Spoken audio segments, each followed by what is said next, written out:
All right, so up on the roof, gonna take a walk around, talk about a few things. Just grab this scrap ice and water shield while I'm up here.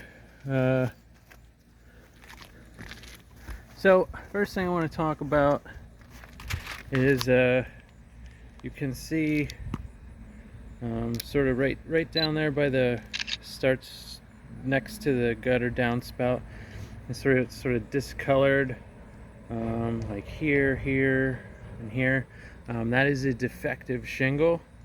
The granules are missing, and so that shingle will wear out before everything else. So definitely want to replace those couple shingles there. Looks like it might just be two shingles, two or three.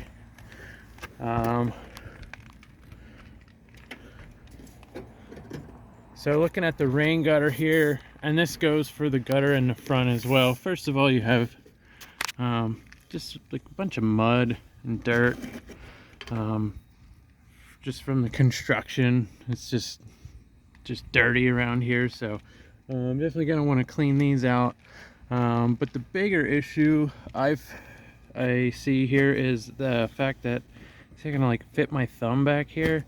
The gutter is wavy, and the reason that's an issue is because rainwater can come down here, and it could go behind here, and then it'll start dripping behind the gutter.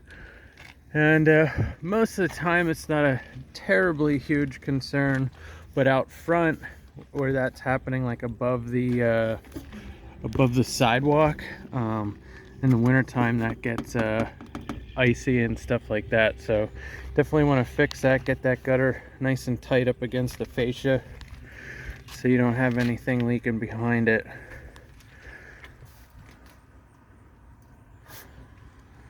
Okay, so this is a thing I honestly get tired of talking about it, because it's really every single house here in this development. The gist of it is, you see these damaged shingles here, or damaged shingle. They put their scaffolding up when they're doing the siding. There's stabilizers attached to the roof. They screw directly through the shingles. You're supposed to get a bar under there, pull up the shingles, put your stabilizer under the shingles, and then when you're done, you pull the nails or your screws and you push the shingle back down, and that's it. You don't have holes in your shingles. Now you have holes in your shingles, and then a lot of times like this one, they get ripped. Now they do put caulk underneath of it, but that caulk will dry out and it'll crack, and eventually your roof will leak. And you know, brand new roof, you don't necessarily want holes in it. So here's two more. You usually see them pairs of two, and you're gonna see them on the sides of the house, the rake, the part that goes up and then back down. It's gonna be like that on both sides. Yeah, so here's two more,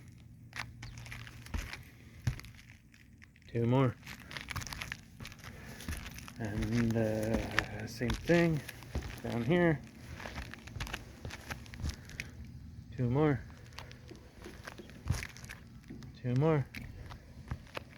and then there's gonna be two more spots down further, same thing. All right, so I'll just take a quick walk over here.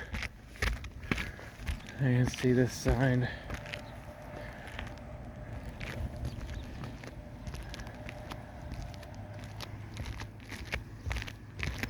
And then you're gonna see the same thing over here. Boom, two nails, two nail holes. So You also see the debris in this gutter. This guy right here, that looks like your dryer vent. So kind of difficult to clean it out when it's up here like that on the roof. I believe that is a dryer vent. I'm not 100% sure, but most of the time when I see a vent on the roofs here like that, it's for the dryer. So all right, so there's that. Now we got this couple other things to talk about.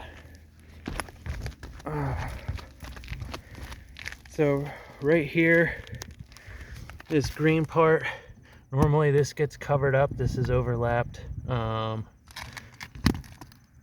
This should have another piece of shingle. We call that overexposure. And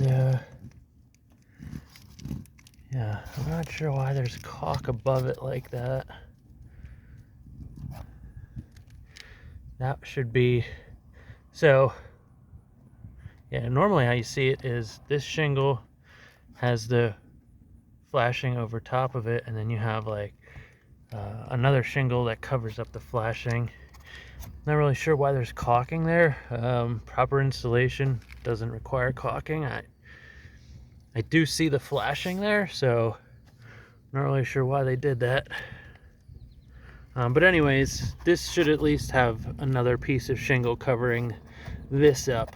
This isn't meant to be exposed to the sunlight, that part of the shingle. Okay, so over here on the other side, oh, here's another defective shingle. This right here. See the granules missing. The granules is what protects it from this ultraviolet light from the sun. Otherwise, you know, because it's an asphalt product and the sun will dry it out and then it cracks. That's why they don't last forever. They get dried out. Huh. Okay, so this piece of siding is loose here. What I'm gonna do is I want to just click it in for you, but then I don't know, they probably won't be able to see where it is, which one's loose. But really, they should be have like a screw tucked up underneath this J channel where you can't see it, but you should have like a screw or a nail or something that keeps that from falling down. That happens it's just the way when you have the siding cut like this. Your nailing flange, the part that gets nailed, it's only from here to here. So you might only have like 2 nails over here that's holding this whole piece up. So sometimes you have to put an extra nail or screw down at the end here to keep this from falling out like that. So I'm gonna leave it like that. It's not all the way clicked in, but it shouldn't leak for now.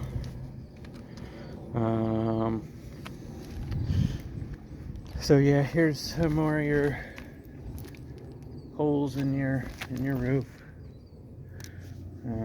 So let me show you quick the oh, here's another spot here. This shingle here is buckled up because this piece of trim is too tight up onto the roof. So when it heats up and expands and contracts, it sort of gets stuck and it can't go back, and then it pops up like that. So that trim should be, this piece of trim should be trimmed down, and that should take care of it. You do have a bit of overexposure on your shingles here as well. So let me just talk about one more thing here down on the ladder. This is going to be a drip edge issue. So you can see here this drip, or how this sort of has this hump here. The rest of the roof does not. What happens is this white piece of trim here, that's called your drip edge flashing. That is like pushed up in the air basically and wasn't nailed properly. So this is so it created this hump here. It is mostly cosmetic, but if you see the hump there like that, that's why it's doing that. And then you have gaps behind your gutter here, like I was talking about in the back. The rainwater can actually drip behind there, and then you'll get ice in your driveway in the wintertime. So yeah, I would recommend repairing that as well.